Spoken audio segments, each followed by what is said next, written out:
Olá, estudantes, tudo bem com vocês? Eu sou a professora Andressa e hoje estaremos vendo a aula de robótica educacional. Sejam todos muito bem-vindos!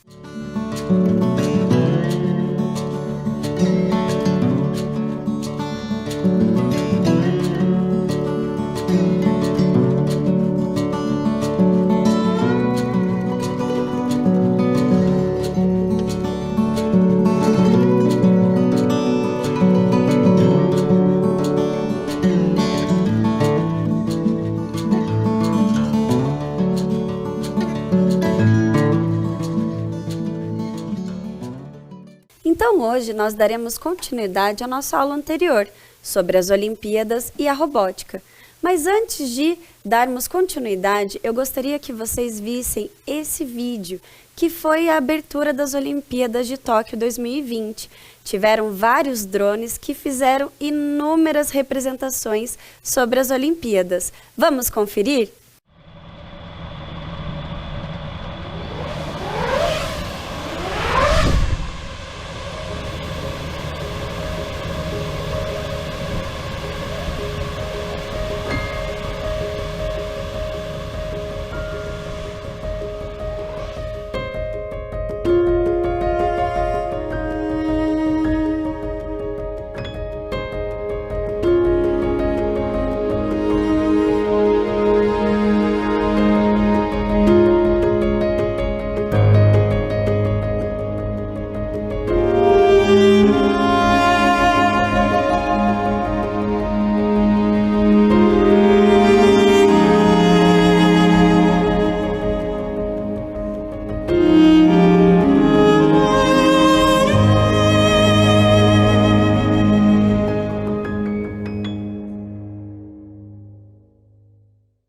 Vocês viram que bacana esse vídeo?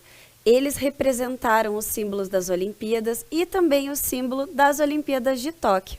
Bacana, né? E agora nós iremos ver um pouquinho sobre a aula passada. Acompanhem comigo na tela. História das Olimpíadas, que a gente viu que se iniciou lá na Grécia, que Hércules fez uma homenagem a Zeus. Nós vimos também sobre as Olimpíadas anteriores, que foi Londres 2012, Brasil 2016, e também nós vimos a cesta de basquete com o kit de robótica EV3. Será que existe robótica e tecnologia nas modalidades dos Jogos Olímpicos? Vamos observar as modalidades que estão presentes. Observem lá. Nós temos diversas modalidades, mas nós temos duas que se destacam dentro da tecnologia e da robótica, que é a esgrima e o taekwondo. Então vamos conhecer um pouco mais sobre a história da esgrima? Acompanhem comigo. A esgrima é um esporte olímpico em que duas pessoas de diferentes idades, pesos e alturas se enfrentam diretamente com chances iguais de vitória. É a arte marcial mais antiga do Ocidente. E quando será que surgiu a esgrima? Ela surgiu por volta do século XV e os participantes usavam uma variedade de armas, incluindo espadas de madeiras, vara com ferro nas pontas, para duelar. Então, antigamente, os combates que haviam entre os povos eram feitos com as espadas, mas aí, com o surgimento das armas de fogo, as espadas foram descartadas e a esgrima passou a ser reconhecido como uma atração, como um divertimento para os povos. E eu vou trazer para vocês agora 3 inovações do período moderno. Vamos conferir? Elas foram marcantes na esgrima, tornando um esporte popular. O desenvolvimento de uma espada com ponta achatada ou folheada para reduzir o risco de ferimentos. O desenvolvimento de regras que limitavam o alvo para certas partes do corpo. E a criação da máscara de malha de ferro que protegia o rosto dos competidores. Então, eles foram desenvolvendo com o tempo, sobre essa questão da proteção do rosto, porque as espadas, elas acabavam machucando as pessoas. E antigamente também, os competidores utilizavam roupas brancas para facilitar a observação dos toques. As pontas das espadas eram mergulhadas em tinta para os toques ficarem marcados. E aí o que acontecia? Como eles mergulhavam as pontas das espadas na tinta, os coletes ficavam marcados e por muitas vezes os toques se repetiam nos mesmos pontos e ficava muito difícil de observar e de fazer essa pontuação. E dentro da esgrima nós temos 3 modalidades. Observem comigo. O florete, que ele é mais leve e de flexibilidade mediana, medindo 90 centímetros e com 500 gramas, faz da categoria a mais popular. A gente pode observar que o florete, ele é apenas sendo tocado com a ponta da espada e no tronco, não podendo atingir ali, como vocês viram no desenho, as outras partes do corpo, somente a parte laranja. E a esgrima, ela é considerada um esporte de precisão. Por que de precisão? Porque ela tem exatamente um alvo que ela tem que atingir. No caso do florete, seria o tronco. E agora vamos ver uma outra modalidade dentro da esgrima, que é o sabre, que tem 88 centímetros e 500 gramas. É mais flexível e, portanto, mais rápida da esgrima. Tanto o sabre quanto o florete, nós podemos falar que eles são modalidades de convenção também. Por quê? Quando a pessoa está na competição e ela faz o primeiro ataque, dá o primeiro golpe, e a pessoa rebate, né, faz esse contragolpe, o que vale primeiro é a primeira pontuação do atacante. Mas já na espada, que nós iremos ver daqui a pouco, é completamente diferente. Se a pessoa dá um contragolpe, é contabilizado ambos os pontos. E vocês podem observar ali na tela que o sabre, ele envolve todo o tronco, mas também como a cabeça e os braços. E agora vamos ver sobre a espada. Acompanhem comigo. Ela é menos flexível e, portanto, mais lenta. Tem 110 centímetros de lâmina e pesa 770 gramas. É a categoria ideal para atletas mais altos. Então, vocês podem observar ali que a espada, ela contempla o corpo inteiro. E já o sabre e o florete na parte de cima e o sabre envolvendo a cabeça e os braços. E agora eu vou trazer para vocês as imagens desses utensílios utilizados dentro da esgrima. Observem lá, nós temos o florete, o sabre e a espada. E vocês podem ver que a espada, ela tem um suporte maior ali na mão. Por que ela tem esse suporte maior? Porque a espada, na modalidade da espada, ela pode ser atingida também, vale ponto, marcar na mão. Então, por isso que tem essa proteção um pouco maior do que o florete. E agora nós vamos ver um pouquinho sobre as regras da esgrima. Acompanhem comigo. As competições são realizadas em uma pista de 14 metros de comprimento, com 1,5 a 2 metros de largura. Os esgrimistas são posicionados a uma distância de 2 metros um do outro. O objetivo é tocar o adversário com a ponta da arma sem ser tocado. As disputas têm 3 rounds de 3 minutos cada, ou até um dos competidores tocar 15 vezes o adversário. Não é permitido contato corporal e toques simultâneos não são contabilizados. Nós vimos também que a espada, né, ela aborda todo o corpo, mas o sabre, ele só pode ser utilizado não somente com a ponta da espada, mas também com o seu corpo. Isso é muito bacana. Então, a gente observa diferentes formas entre as modalidades da esgrima e a pista, ela também é comprida para que os competidores possam se movimentar sem ter contato corporal. E com o passar do tempo, a esgrima foi evoluindo e implementando tecnologias para facilitar a validação dos pontos de forma mais precisa e correta.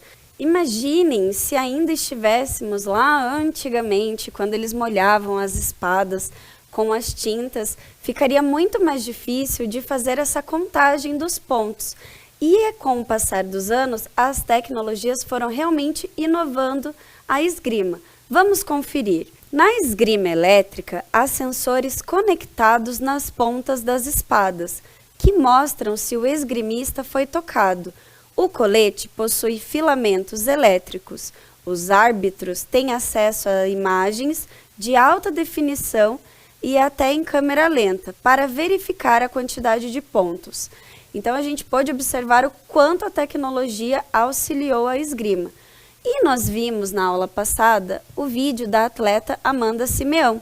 E ela realmente explicou para a gente sobre a ponta da espada, sobre o conector, né, que ela mostrava quando carregava a espada. E ela também falou que a espada ficava conectada num cabeamento que levava até a contabilização dos pontos. Mas também nós temos esse sistema na esgrima em wireless, ou seja, sem fio, para facilitar ainda mais a movimentação dos atletas.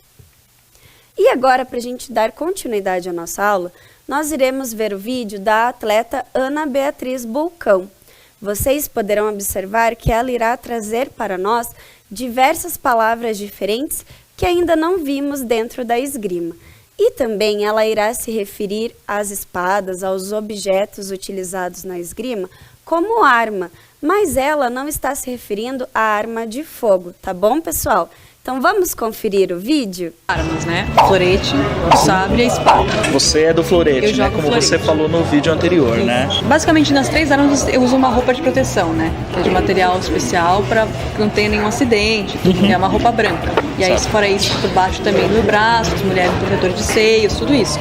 E aí, dependendo da arma, você usa, por exemplo, no meu caso, como é o florete, eu uso um colete elétrico, que a gente chama de jubeto, né? Ele dá choque? Não, é só por causa, né? Você tem que ter o circuito para acender a luz favorita do aparelho. Entendi. É, porque se você tocar numa região da roupa branca, não vale o ponto.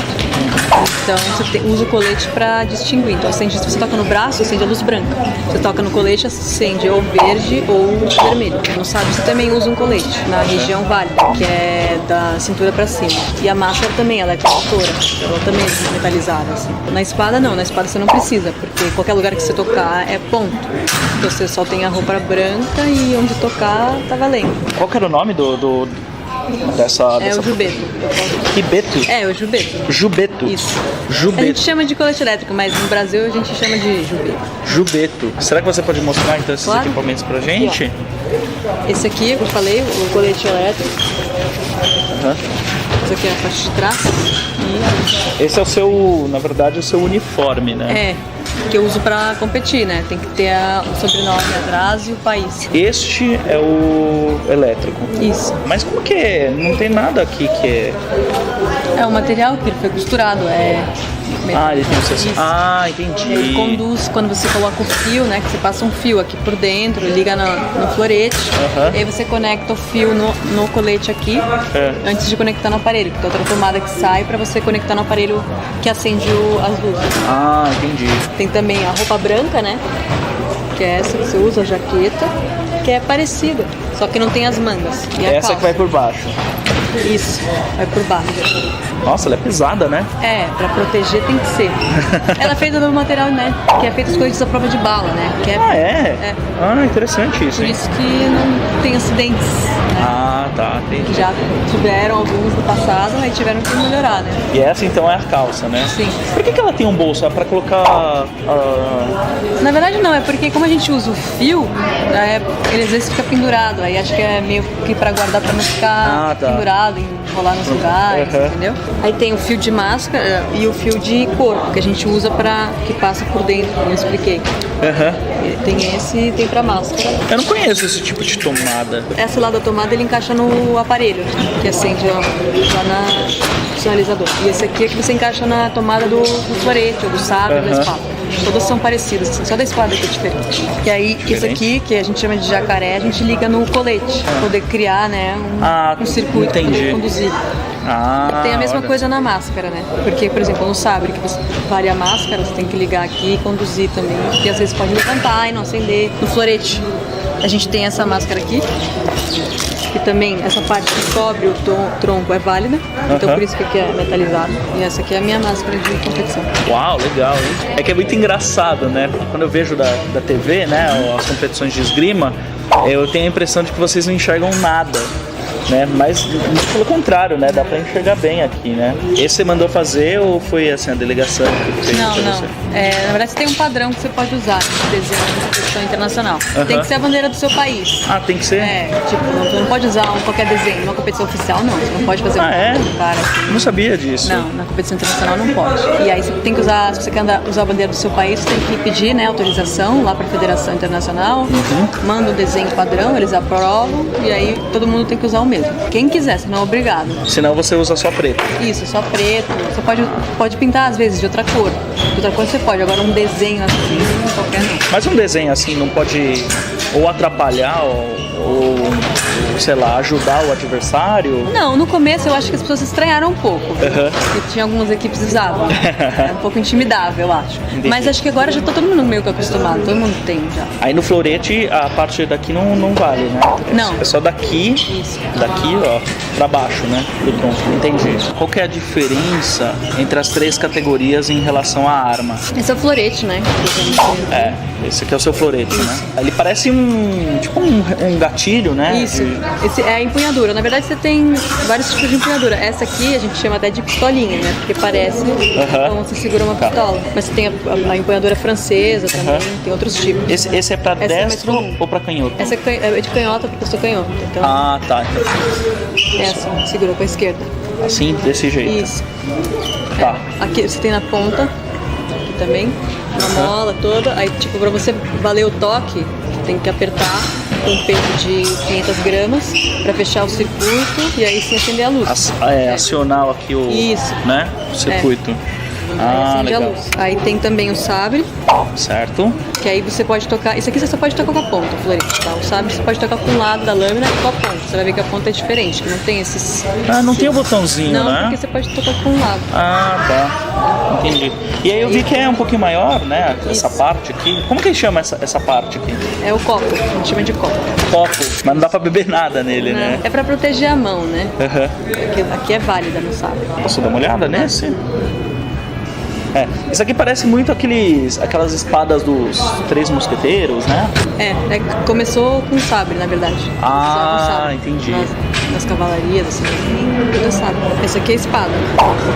Ela é um pouco mais pesada, o punho é maior, na mão também. Ele deve ter um gatilho, né? Essa empunhadura. Pistola, sabe? Uma pistola, né?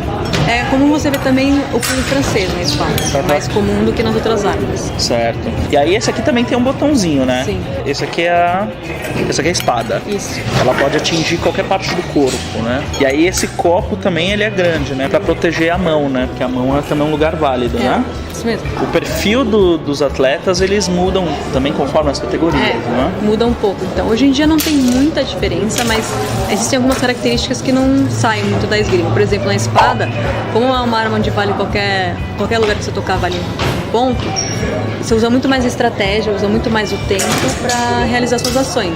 Então, é uma arma que exige mais resistência. Às vezes você vê muitos dos atletas altos, a maioria faz espada, porque às vezes você ganha, né, com isso. Por causa do tamanho, né, do braço. O florete é uma arma onde se usa mais velocidade, então é uma arma mais rápida. E no sabre é mais de explosão, os atletas são mais explosivos e fortes mesmo, porque você tem que em guarda-prontos combate não tem tempo, é rápido. É por isso que é bem diferente as lutas, né? Eu acho muito engraçado, né?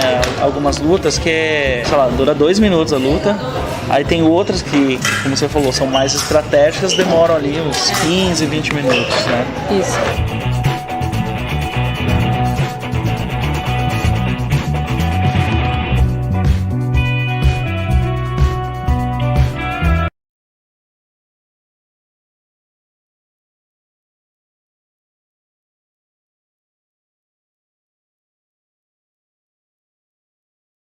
Vocês viram que bacana os materiais que a atleta mostrou para nós no vídeo? Ela trouxe o colete, que é utilizado na esgrima, que ele é feito do mesmo material que é feito os coletes à prova de bala, e também mostrou o sensor da espada e também o capacete da esgrima. A gente acha que não dá para enxergar através daqueles buraquinhos, mas é muito tranquila a visão que nós podemos ter, né? E agora, dando continuidade, nós iremos falar um pouquinho da esgrima e a robótica. Eu trouxe aqui para demonstrar para vocês um circuito da placa eletrônica programável. Então, como que vai funcionar? Aqui nós temos a placa e aqui nós temos essa ponteira que a gente chama de bico de jacaré, porque ela tem esses dentinhos aqui, ó, e parece realmente a boca de um jacaré. Aqui nós temos a plaquinha programável, a minha boneca de massinha, para representar a esgrima. E aqui eu trouxe a espada para representarmos um pouquinho a esgrima, como que funciona essa questão do toque do sensor. Então agora irei demonstrar para vocês o sensor da esgrima. Se a gente estivesse trabalhando a modalidade da espada, eu poderia fazer o toque em qualquer parte do corpo. Então vamos ver, olhem só.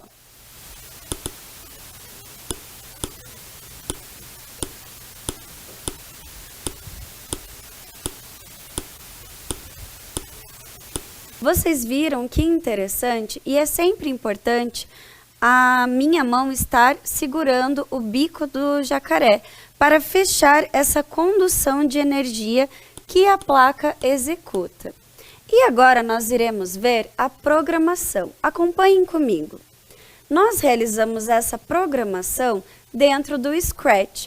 Ali nós temos 4 opções de som que nós poderíamos estar representando utilizando o toque da espada na boneca de massinha de modelar. E agora eu vou trazer para vocês um pouco de algumas curiosidades da esgrima. Vamos conferir? Todas as espadas são feitas de material flexível. O cubano Ramon Fonst, com apenas 16 anos, venceu a prova de espada para mestre de armas nos Jogos Paris 1900 e deu a primeira medalha de ouro de esgrima para Cuba. Toucher é a expressão francesa utilizada pelos personagens dos Três Mosqueteiros. Significa toquei.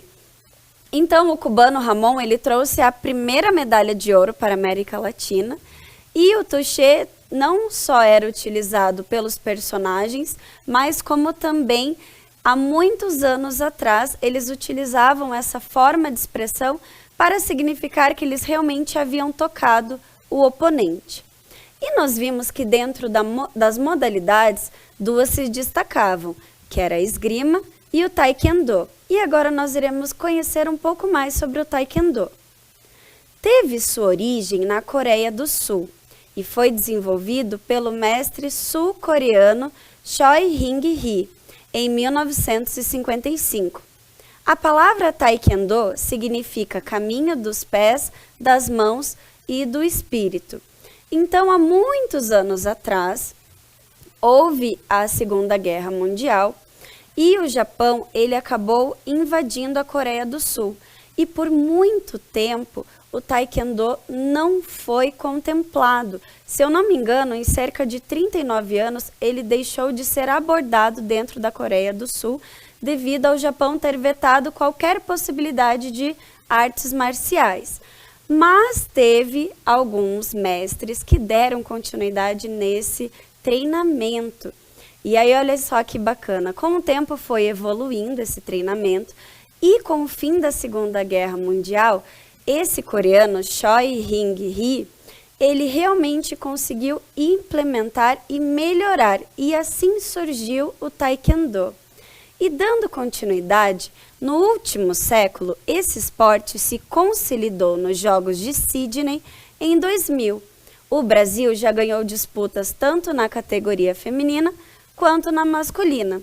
E agora nós iremos ver um pouquinho mais sobre os detalhes do combate da luta do taekwondo. Os pontos são marcados quando atingem os protetores usados pelos participantes. As competições possuem 3 rounds de 2 minutos cada, um intervalo de 1 minuto de descanso entre os atletas e o cronômetro é pausado a cada interrupção do árbitro. Então, parecido com a esgrima, essa modalidade possui sensores na meia e no colete. As meias e os coletes possuem uma espécie de ímã. A partir do contato, o ponto é computado automaticamente por ondas magnéticas. Então, vocês podem observar ali na tela que nós temos a meia com os sensores. Nós temos o sensor lateral, frontal, ali na parte de trás do pé e embaixo também. E tudo isso facilita a contagem dos pontos dentro do Taekwondo. E agora, quem vai contar um pouco mais sobre essa modalidade incrível é o técnico Rodrigo Ferla. Ele é um técnico daqui de Curitiba e ele está nos Jogos Olímpicos de Tóquio 2020. Ele vai contar um pouco pra gente como é toda essa modalidade e os preparos dos atletas. Vamos conferir?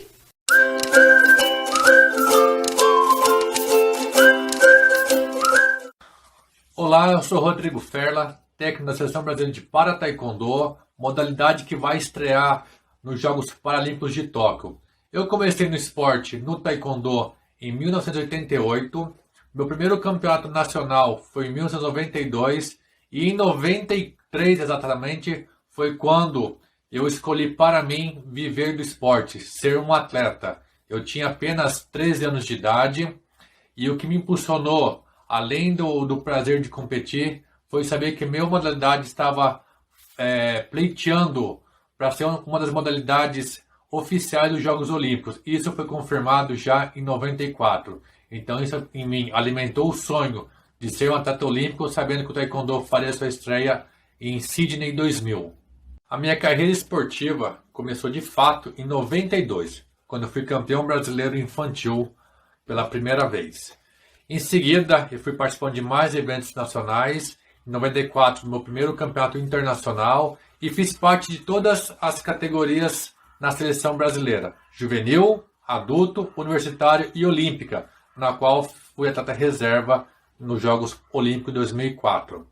Depois de sair da seleção brasileira, fui convidado por Portugal para tentar uma vaga para os Jogos Olímpicos de 2008, mas não consegui participar do classificatório por não ficar pronto meus documentos para poder participar. Então retornei ao Brasil e me mudei para Curitiba, na qual comecei a dar aula na minha academia e comecei meu trabalho de técnico. Em 2010 tive os primeiros atletas participando de um evento nacional. Em 2013 teve a minha primeira atleta classificada para a seleção brasileira da categoria cadete, que é de 12 a 14 anos. E no ano seguinte eu fui convocado como técnico dessa categoria no primeiro Campeonato Mundial do Azerbaijão, na qual minha filha fez parte como atleta. Em 2017 fui coordenador técnico dessa categoria no Pan-Americano na Costa Rica e nesse mesmo ano eu fui convidado a coordenar o departamento de Para Taekwondo, que até então não existia, e eu tive que, além de coordenar, estruturar tanto o Para Taekwondo brasileiro como a seleção brasileira representando o país nas competições. E em 2 anos conseguimos ser medalha de ouro e bronze no Campeonato Mundial, conquista inédita para o país, campeão dos Jogos Pan-Americanos e classificar 3 atletas para os Jogos Paralímpicos. E não apenas classificar, colocar 3 atletas com chances reais de conquistar medalha nos Jogos. E não é qualquer medalha, temos chances reais de conquistar 3 ouros nessa estreia da modalidade em Tóquio 2021.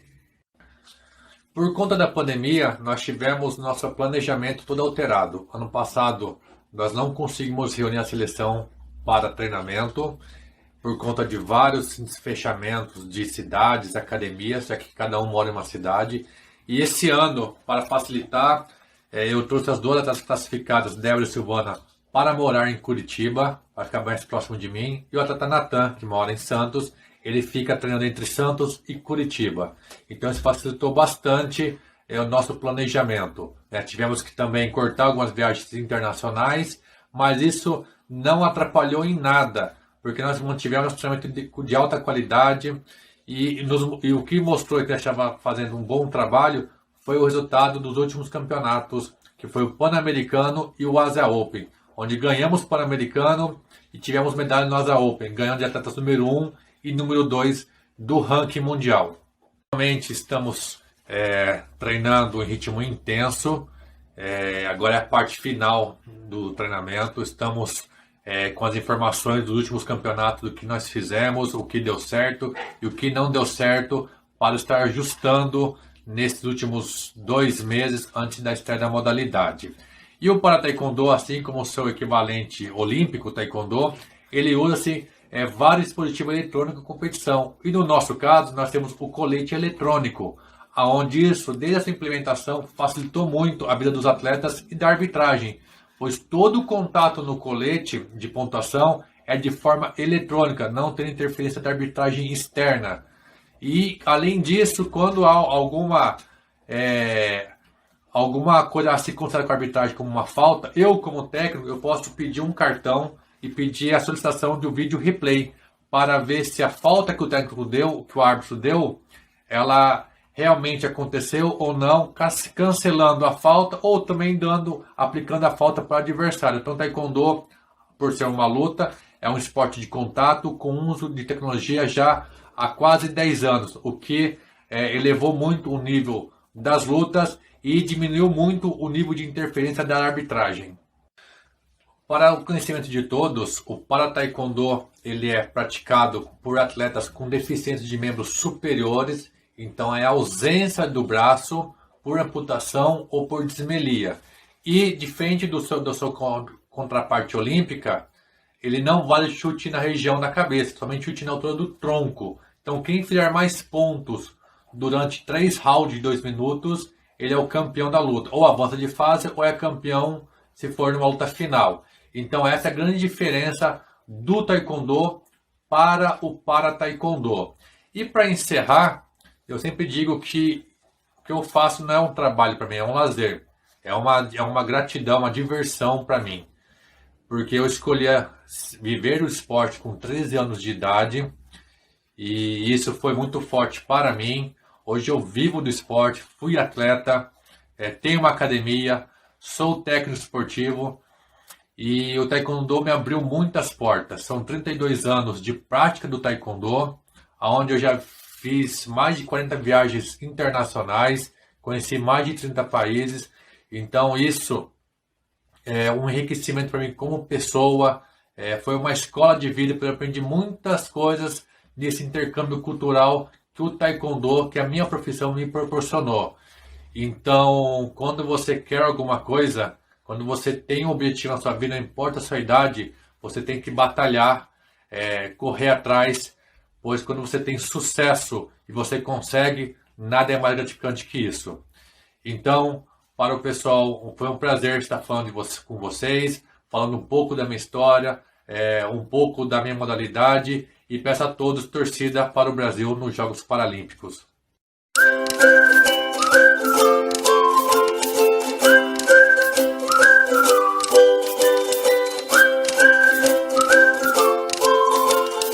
Vocês puderam observar que o técnico Rodrigo Ferla, ele treina os atletas paralímpicos no Taekwondo.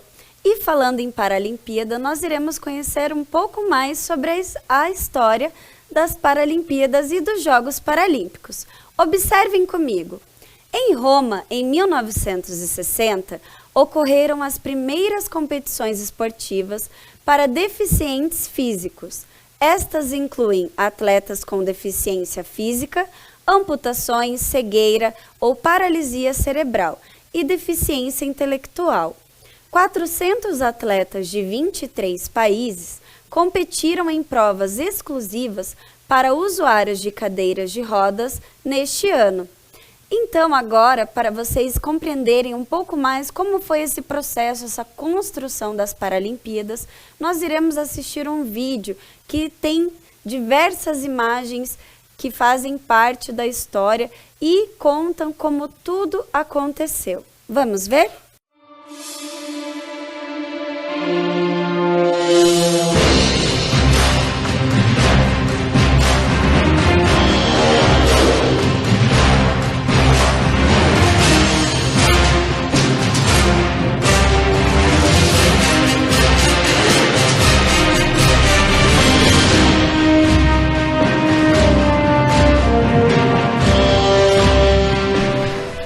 Em 1939, Ludwig Guttmann, médico alemão, Guerra Mundial eclodiu.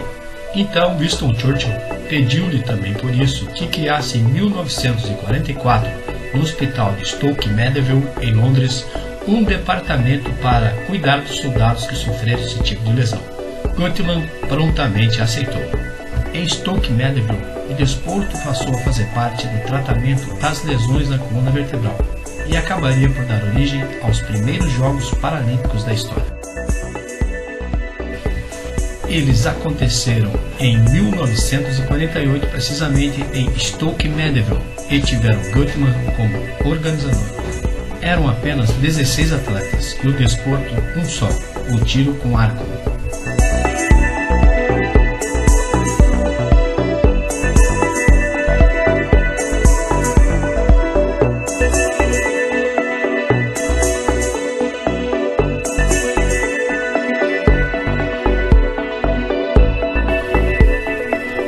Apenas em 1960 que ocorreu a primeira edição dos Jogos Paralímpicos na cidade italiana de Roma.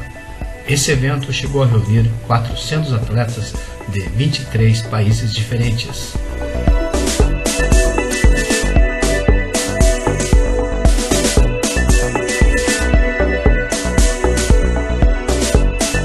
Atualmente, os Jogos ocorrem de 4 em 4 anos no mesmo local das Olimpíadas tradicionais, porém são iniciados logo após seu encerramento.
Vocês viram que bacana como foi todo construído esse processo das Paralimpíadas, onde o doutor viu que a melhor forma de reabilitar as pessoas que foram para as guerras através do esporte. E agora nós iremos conhecer o símbolo das Paralimpíadas. Nós temos aqui ele na cor vermelha, azul e verde, que são chamados de agitos, e eles representam a visão paralímpica. E na tela vocês podem observar que nós temos ali as logos das Paralimpíadas, de Beijing em 2008, de Londres em 2012 e do Rio 2016, que foi no Brasil. Eu trouxe uma curiosidade para vocês sobre as Paralimpíadas de 2016.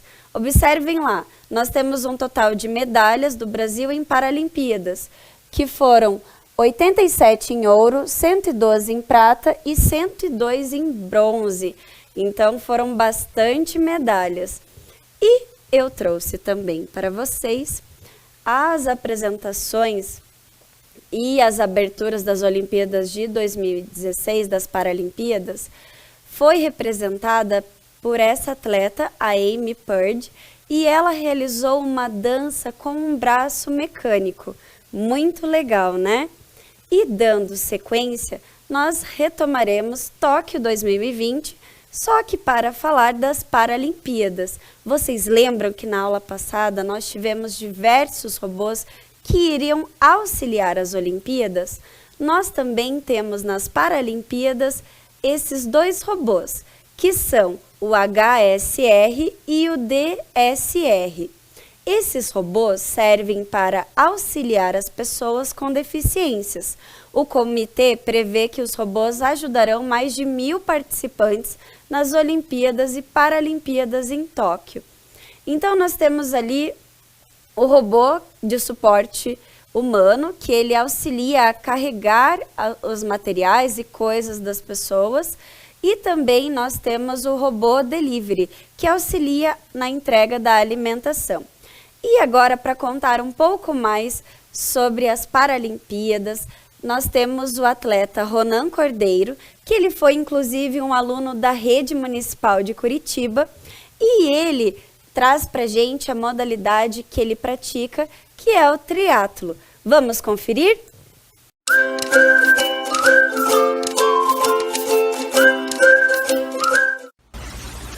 Olá, muito prazer. Eu sou Ronan Cordeiro, eu sou atleta de paratriatlo na seleção brasileira e eu estou em preparação para os Jogos Paralímpicos de Tóquio 2020.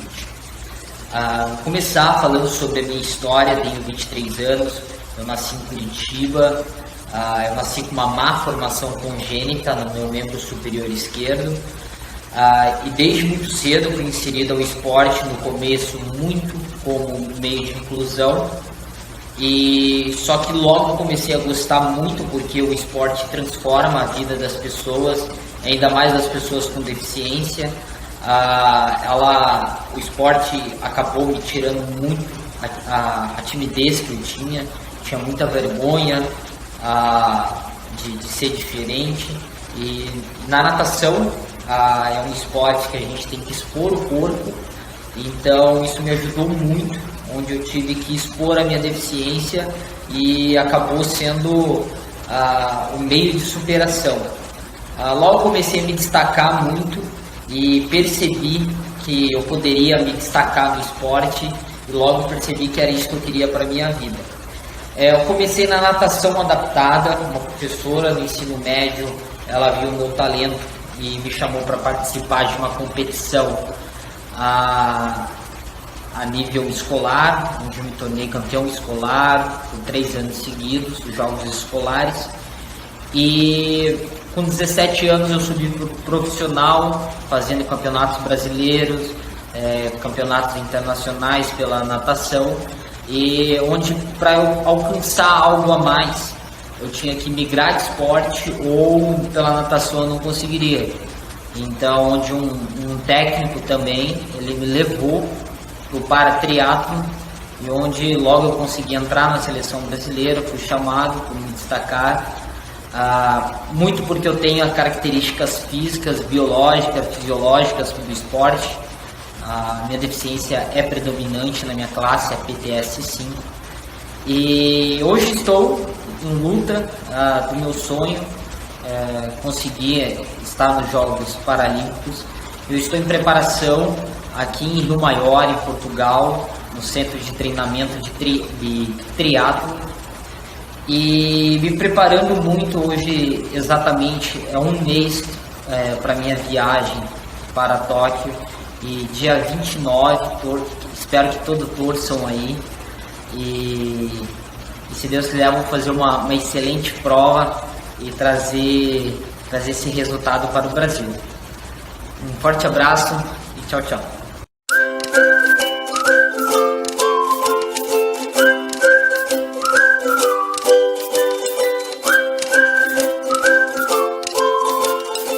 Que grande história de superação que o Ronan trouxe pra gente.